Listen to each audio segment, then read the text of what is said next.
noite, minhas queridas irmãs.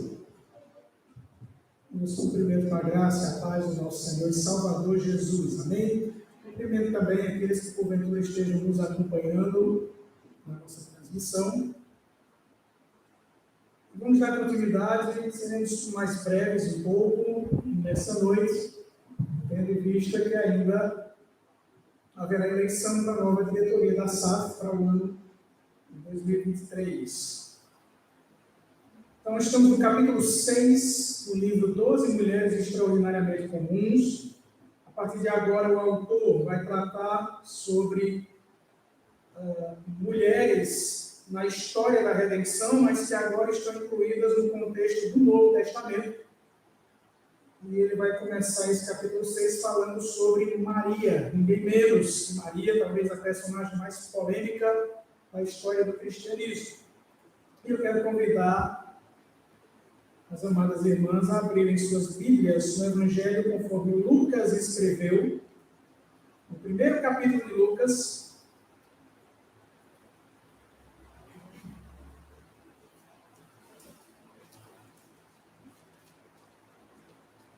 primeiro capítulo de Lucas.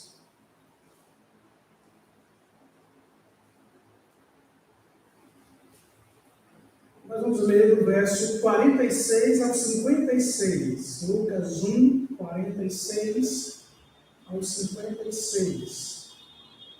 Vamos ouvir um pouquinho de barulho, né? Nessas horas é bom a gente ficar um pouquinho mais afastado.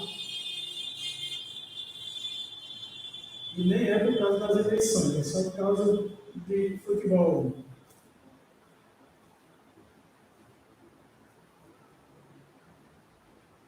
Lucas 1, 46 a 56, eu vou fazer a leitura e as irmãs acompanham as suas Bíblias. Diz assim a palavra do Senhor. Então disse Maria: a minha alma engrandece ao Senhor, e o meu espírito se alegrou em Deus, meu Salvador, porque contemplou na humildade da sua serva, pois desde agora todas as gerações me considerarão bem-aventurado.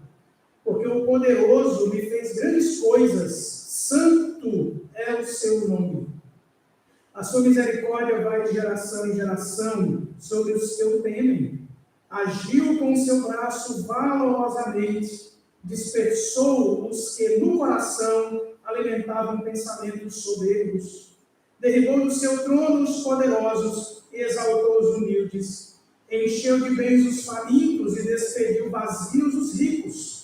Amparou a Israel, seu servo, a fim de lembrar-se da sua misericórdia, a favor de Abraão e de sua descendência para sempre, como prometera aos nossos pais. Maria permaneceu cerca de 3 meses com Isabel e voltou para casa. Amém. Muito bem, minhas irmãs, já ponderamos nesses 5 primeiros capítulos sobre 5 mulheres que já, pela graça de Deus, estiveram dentro dessa história maravilhosa que é a história da redenção, que é a história do Redentor prometido. Começando por Eva, caminhando por Sara, depois passamos por Raabe, Ruth, Ana e agora Maria. 5 mulheres que foram tratadas no Antigo Testamento, que pela graça de Deus foram inseridas dentro dessa história maravilhosa da promessa de Deus de um Redentor. Nós analisamos mulheres que viveram olhando para frente, olhando para o futuro, esperando que no futuro viesse esse grande Redentor. Todas elas morreram e não viram o Redentor, pelo menos na sua primeira vinda. Como Maria e as pessoas que conviveram com Jesus o viram ali encarnado. Mas isso não significa que essas que partiram na esperança do Redentor que viria, não estejam desfrutando da presença maravilhosa desse Redentor na glória dos céus. A diferença que nós temos aqui é que aquelas viveram e morreram esperando o cumprimento dessa promessa. crentes que o Redentor que havia sido prometido haveria de vir. Com Maria não é diferente. Era uma mulher temente a Deus, apesar de muito jovem. Se você prestar bem atenção nesse conteúdo desse cântico, presente aqui no livro de Lucas, no Evangelho de Lucas, é um cântico, é um salmo, e nós temos aqui nada menos do que Maria recitando, direta ou indiretamente, pelo menos 12 livros do Antigo Testamento. Tem 12 passagens citadas, ou direta ou indiretamente, aqui, nesses poucos versículos desse cântico. Então, o que nós temos aqui é um cântico de uma mulher que deveria ter entre 14 a 16 anos de idade. Para nós seria considerado uma adolescente ou pré-adolescente, os 14 anos de idade. Mas nós temos aqui alguém cujo coração era ricamente habitado pela palavra de Deus. Maria, ela vai louvar a Deus por ter sido tão agraciada, citando as Escrituras. Então, nós temos uma jovem aqui extremamente apegada às Escrituras do Antigo Testamento, que conhecia aquelas promessas. Então, era uma mulher que viveu como Ana viveu, que viveu como Raabe depois da sua conversão, na expectativa do Redentor, que viveu como Ruth viveu, na esperança do Redentor, que viveu como Sara, que viveu como Raquel, que viveu como Rebeca. Todas essas mulheres criam nas promessas desse Redentor. E Maria tinha as Escrituras do Antigo Testamento na época em que ela viveu. Então, ela vivia na expectativa de que esse Redentor viesse. Ela só não sabia que o Redentor viria do ventre dela. Ela não sabia disso. E ela fica sabendo quando um anjo, ainda no capítulo 1, pouco mais atrás, no capítulo 1, o anjo Gabriel vem até Maria, ele comunica essas boas notícias. Maria, agraciada para ser a mãe do Redentor. Ela, ao ficar sabendo disso, ela vai visitar uma parente chamada Isabel, que já havia também sido visitada e havia concebido não por obra do Espírito Santo, mas pela sua relação com seu esposo, só que Isabel era estéril.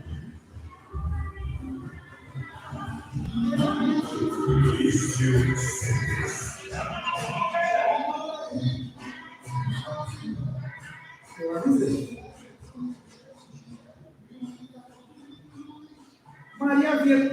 Isabel havia concebido da sua relação com o seu esposo, só que ela era estéril, provavelmente uma mulher de seus 80 anos de idade.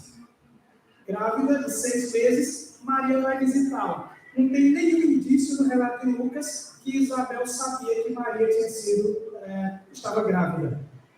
Só que no relato de Lucas, quando Maria chega e ela apenas fala, e é interessante esse monólogo, né? Porque Maria cumprimenta Isabel, cumprimenta sua prima ou sua tia, e bastou esse cumprimento para que Isabel soubesse que Maria estava grávida, porque o filho que estava no seu ventre se mexeu dentro dela de maneira diferente. Cumprimentava aquele que estava no ventre de Maria, ainda no estágio bem embrionário.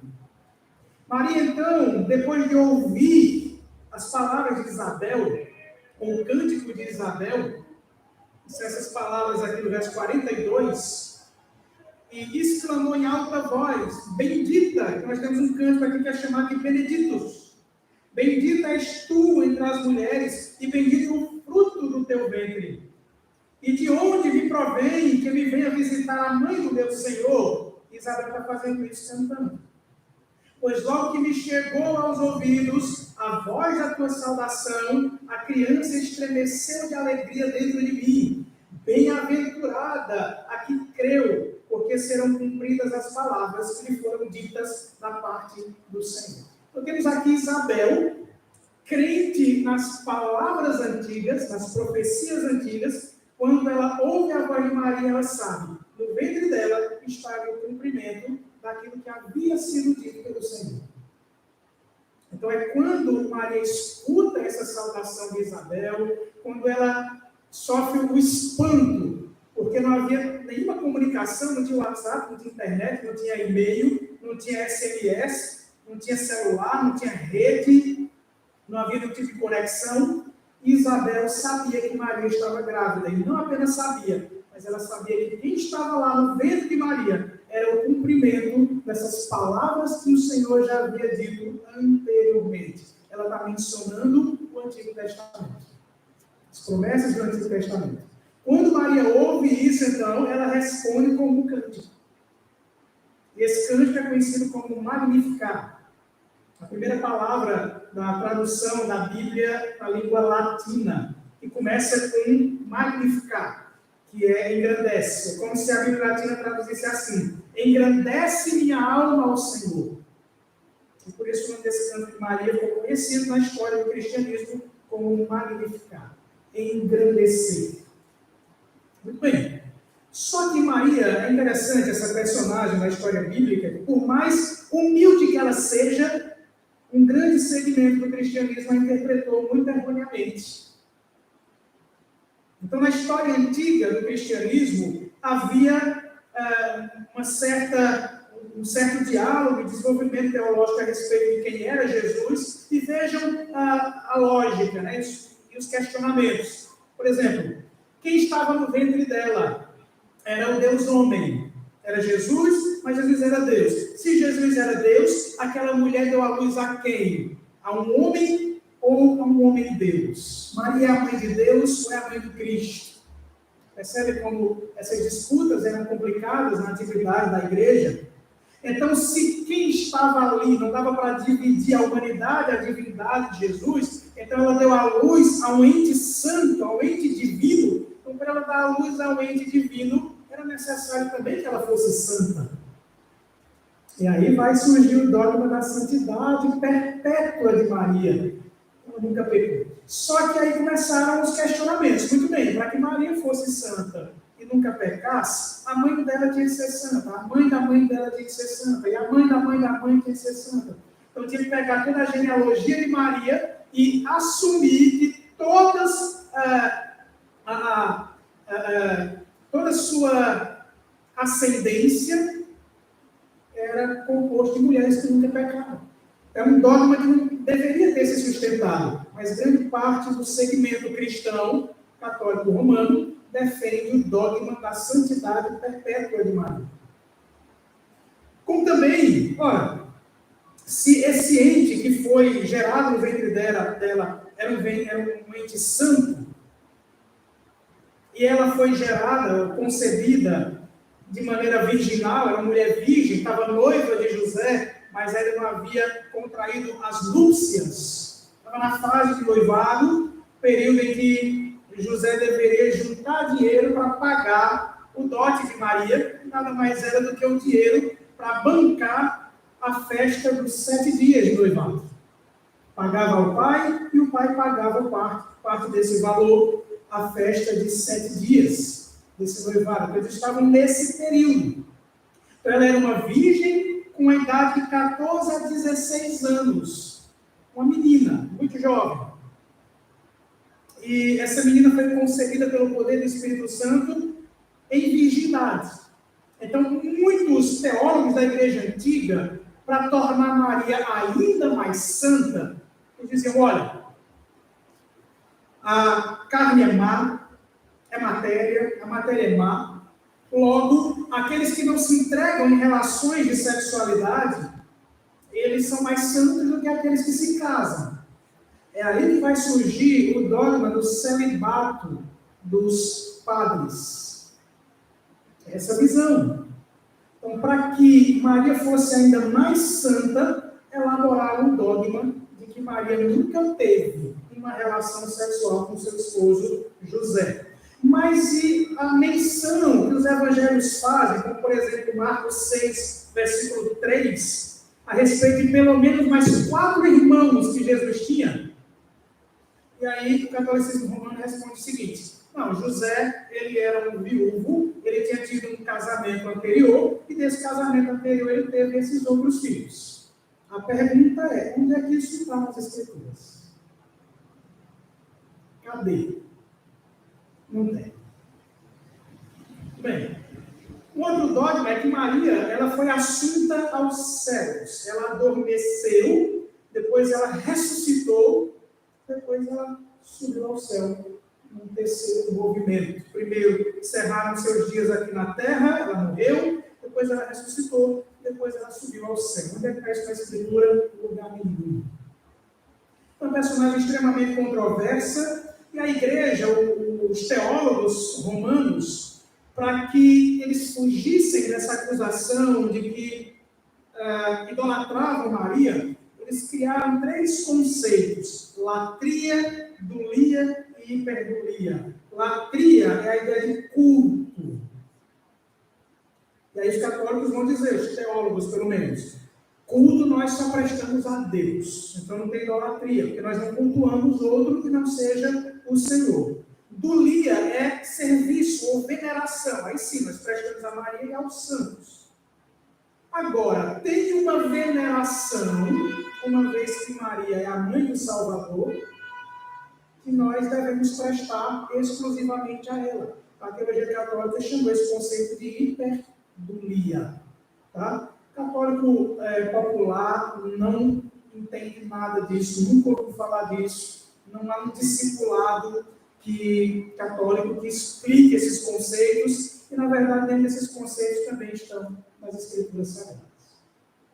Muito bem. Por que eu estou falando tudo isso? Antes de entrar no texto, para a gente entender como que essa personagem, por mais que as menções que são feitas a Maria nos Evangelhos, e no próprio livro dos Atos dos Apóstolos, quando é relatado, Lucas relata, o mesmo Lucas, que ela estava ali junto com alguns discípulos, quando vai ser eleito um sucessor de Judas, ela sempre aparece nesse tom de uma vida humilde, de uma vida submissa, de uma vida de uma adoradora.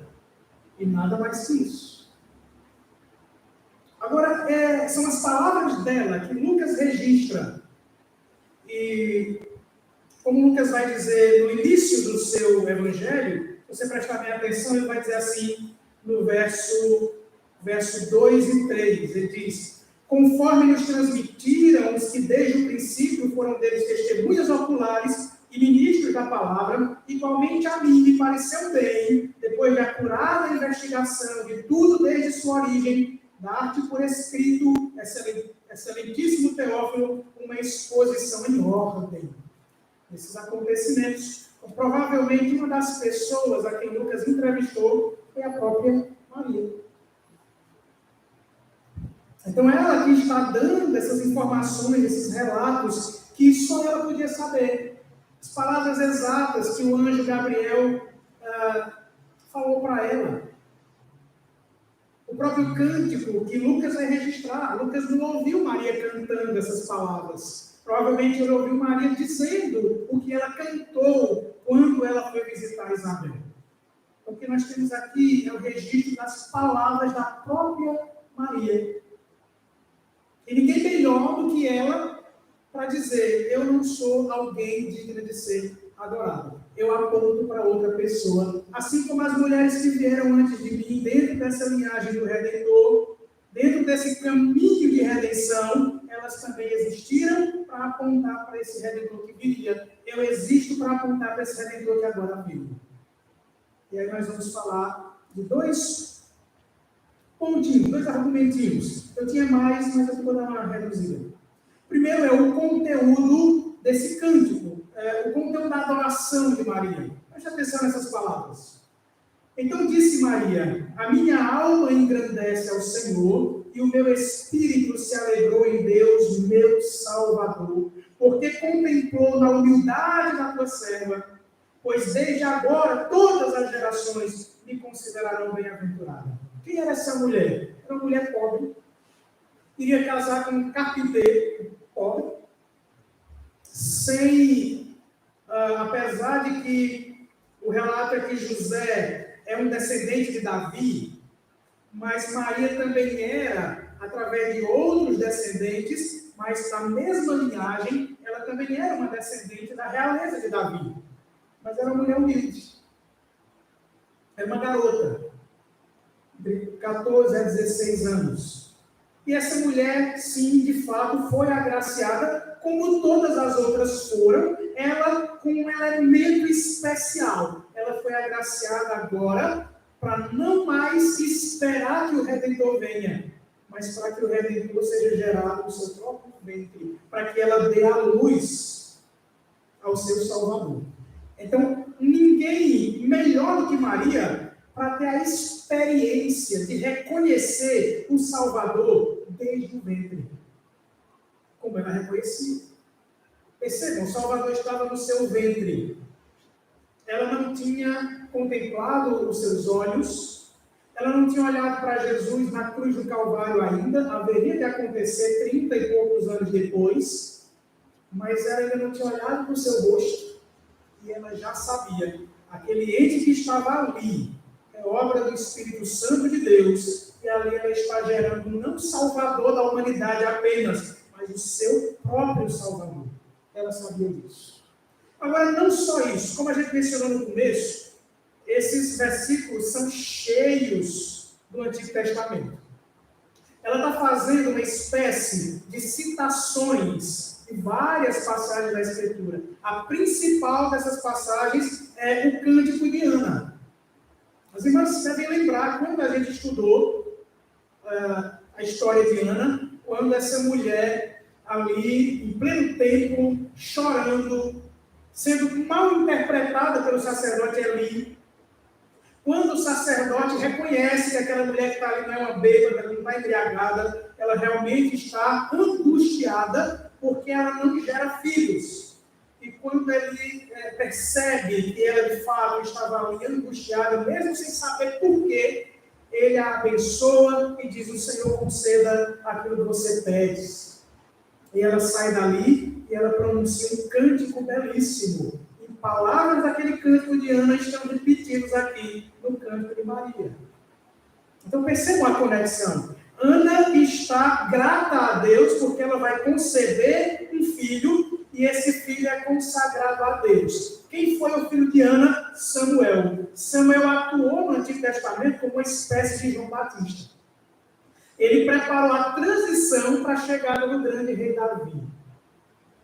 Só que Maria, ela está grávida não de alguém que preparou uma transição para a chegada do grande rei, ela estava grávida do grande rei dos reis, o Senhor Jesus. Mas perceba como os padrões se repetem. Tem uma mulher, parente dela, que estava grávida de alguém que vai funcionar como Samuel. João Batista vai preparar o caminho para a chegada do grande rei dos reis. Então, o padrão que se repete. Ana gera Samuel, que vai preparar o caminho do grande rei Davi. Isabel gera João Batista, que vai preparar o caminho para o grande rei Jesus. O padrão está aqui. É a mesma história. Percebem?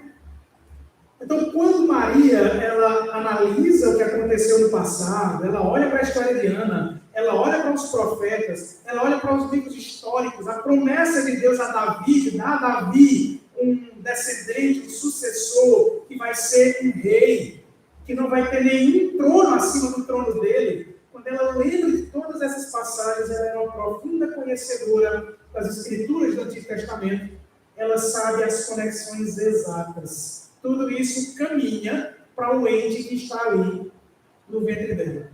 Então, quando ela toma conhecimento, quando ela lembra dessas passagens do Antigo Testamento, e ela lembra do ente que está no seu ventre, ela não pode fazer outra coisa a não ser adorar esse ente. Então, tem aqui uma adoradora, e ela adora por quê? Ela adora porque ela sabe que Jesus é o cumprimento de todas as promessas do Antigo Testamento. Chegou o Redentor. Então, ela é uma adoradora.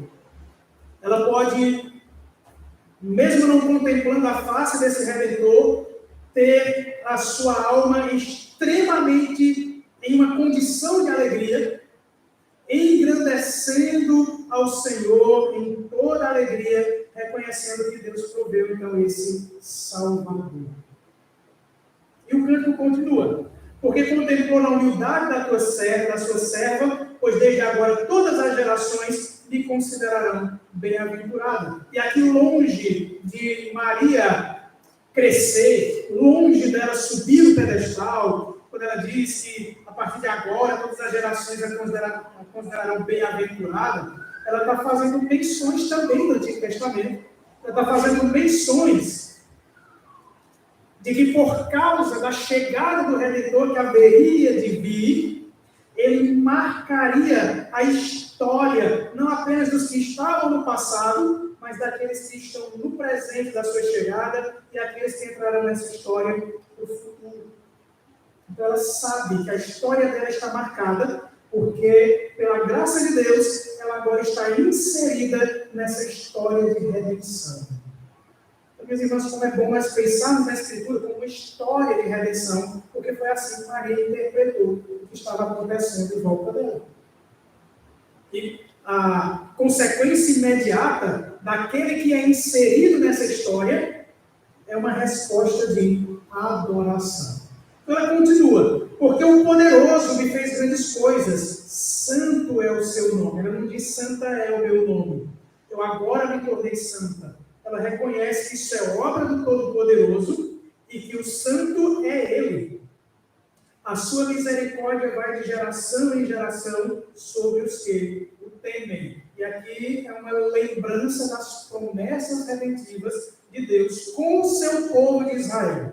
Quando Ele fez promessas ao seu povo, e mesmo esse povo de geração em geração sendo infiel, Deus permanecendo fiel e mantendo ali no meio daquele povo rebelde um remanescente que permaneceria temendo ao Senhor.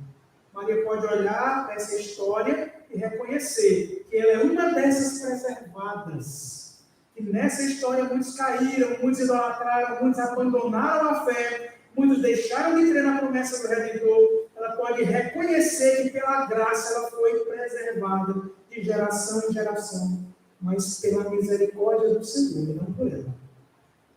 Não por méritos próprios. Ela diz, a sua misericórdia vai de geração em geração sobre os que o temem. Agiu com seu braço valorosamente, dispersou os que no coração alimentavam pensamentos soberbos. E aqui ele lembra, no verso 52, ela lembra, derribou do seu trono os poderosos e exaltou os humildes. Ela lembra da promessa de Deus a Davi, esse reino que permanece, mas esse reino é um reino de bondade. Então, todos os reinos de maldade que se opõem a esse reino de bondade, eles caem.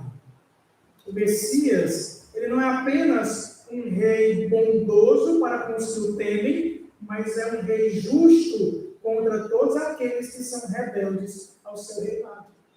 Então, o reino de bondade prevalece. Ela está lembrando que esse ente que vai nascer, que está no ventre dela, é o grande rei prometido a Davi. Ele não tem nenhum trono acima do trono dele. O tempo todo ela está lembrando do Antigo Testamento. Amparou a Israel, seu servo. Israel aqui não é Israel nação, é Jacó. Lembram que Jacó teve o seu nome mudado para Israel? Jacó é filho de quem? De Isaac, que é filho de quem? De Abraão.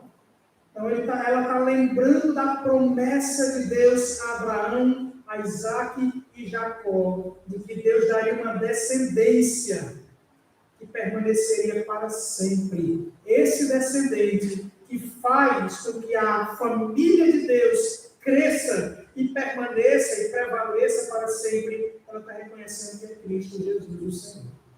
O ente no ventre dela. Então esse é o segundo argumento. É quem é o objeto dessa adoração. O objeto é Cristo o tempo todo. É o alvo dessa adoração. Ela não tem outros alvos. Ela não adora a ninguém mais, a não ser o Deus Todo-Poderoso que estava ali. Um milagre. Ali, no ventre, no seu próprio ventre. Ela lembra da aliança, amparou a Israel, amparou a Jacó, seu servo, a fim de lembrar-se da sua misericórdia, ou seja, a fim de lembrar-se da sua aliança, a favor de Abraão e de sua descendência para sempre, como prometera aos nossos pais. E assim ele encerra o cântico, lembrando desse Deus, que é um Deus que fez promessas, que é um Deus que fez uma aliança. E ele agora fez o quê? Cumpriu essa promessa. O Redentor dele. Então, meus irmãos, para a gente encerrar, gostaria de fazer algumas rápidas aplicações. Antes da gente pensar que pelo fato de sermos agraciados e estarmos enxertados nessa história redentiva, o caminho continua sendo da humildade. Continua sendo o reconhecimento de que é o Senhor quem é adorado e nós somos os servos que o adoram, os súditos do seu reinado. Que assim como Maria e todas essas mulheres que foram analisadas e outras que não foram contempladas no livro de John MacArthur, todas elas, como também todos os homens que estavam dentro dessas promessas, eles viveram para apontar para alguém que era maior do que eles. Davi viveu para apontar para alguém maior do que ele, para um rei maior do que ele. Abraão viveu para apontar para alguém que teve mais fé do que ele, que é o Redentor. Moisés foi alguém que viveu para apontar que tem alguém mais justo em relação à lei do que ele. Ana viveu para apontar que haveria de vir alguém, mesmo num tempo de extrema desesperança, que haveria de vir alguém e encheria o coração do seu povo de esperança e salvação. Ruth viveu para apontar para alguém que, no meio da escassez e da maior desgraça, haveria de redimir o seu povo, como ela foi redimida. Raabe viveu para apontar que mesmo o ser humano, na sua pior desgraça, na sua condenação do pecado, na sua depravação, é alguém que, se o Redentor quiser ser gracioso, ele restaura a condição de qualquer pecador.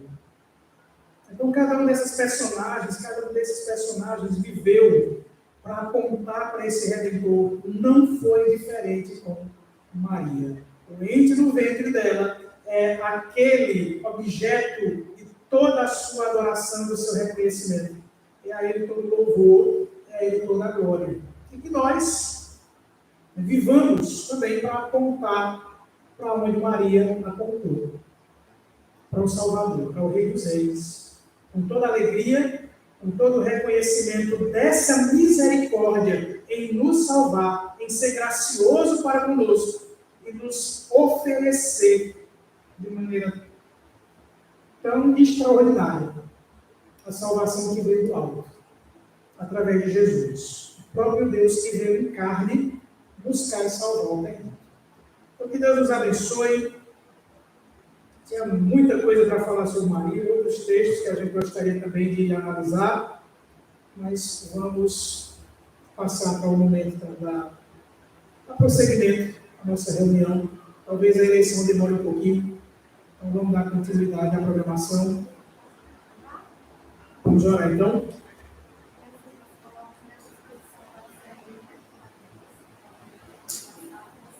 Amém. Vamos pedir ao Senhor que o desejo de servir. Lembrem de Maria.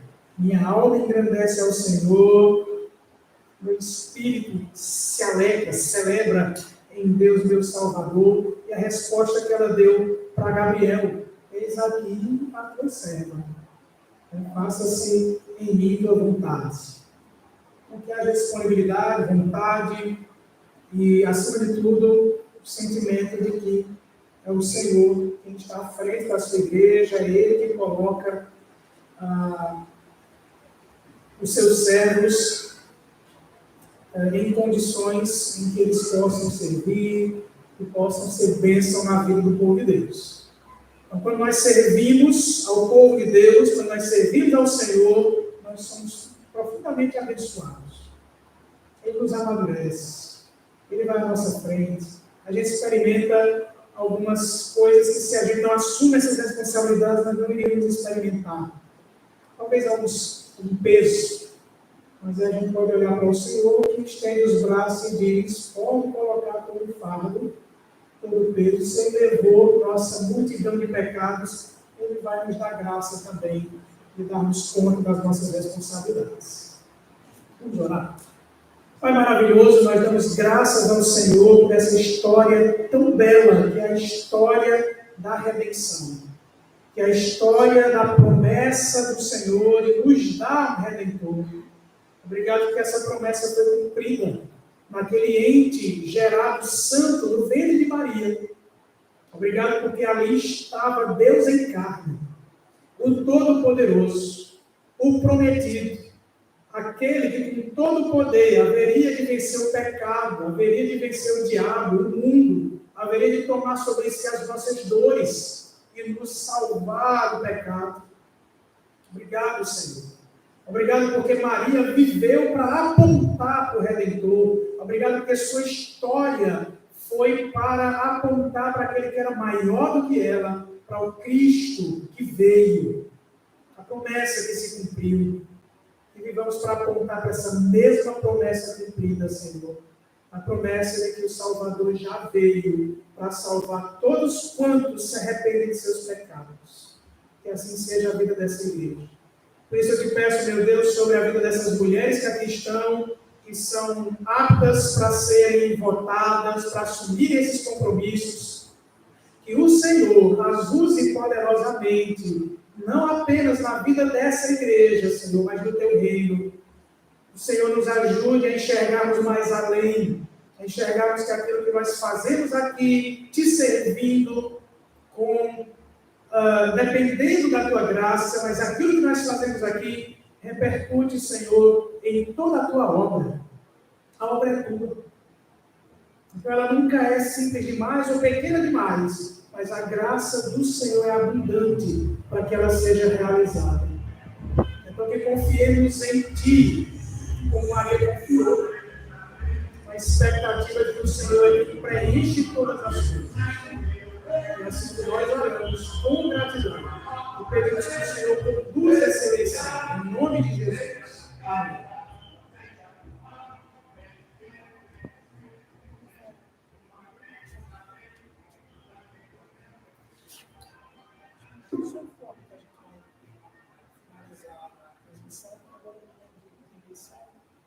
Bem, vamos finalizar a nossa transmissão, tá bom? Que vamos fazer a eleição, né? Então, a nossa gratidão, nossa gratidão a quem participou. Agradecemos, né, pela participação, que Deus tenha abençoado e edificado a cada um que está aí, principalmente. E apenas nós, né? Principalmente, também que abençoe o pastor, né? Está sempre disponível a estar com a gente, né? A nos conduzir, nos edificar, né? Sempre com a palavra, nos nossos momentos, né? E reuniões da sala. Amém. Bem, irmãos, deu toque.